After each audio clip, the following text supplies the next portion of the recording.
Guys, help. Nagpagawa ng bagong private call yung professor ko pagkatapos kong sagutan yung exam namin. OMG, help. Hello, Mel? Hello po, ma'am. Paano mo natapos ng 10 minutes lang yung test mo? Supposedly 1 hour yung duration nun bago tumatapos. Na-cheat ka ba? Ay, di naman po nag-cheat, ma'am. Nag-review naman po ako. Tapos, nagbigay lang naman po ng kaunting info si Black Box. Anong black box? Did you use AI to answer your test? Di naman po ako nakadepende lang dito sa AI, ma'am eh. Sinagutan ko naman po ng maayos. Anong nakadepende? Pati nga ng AI na sinasabi mo, mag-share screen ka, now na. Sige po.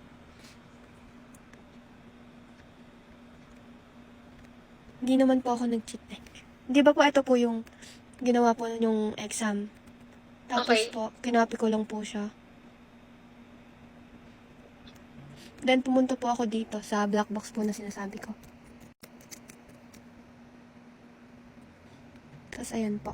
Then dito ko po siya pinaste. Tapos ayan na po siya, ma'am. Tapos sasabihin mong di ka nag-cheat. This behavior is not acceptable, Mel. Alam ba ng parents mo pinagagagawa mo? Tomorrow pumunta ka dito sa office kasama parents mo. Grabe na yung pinagagagawa mo, ha?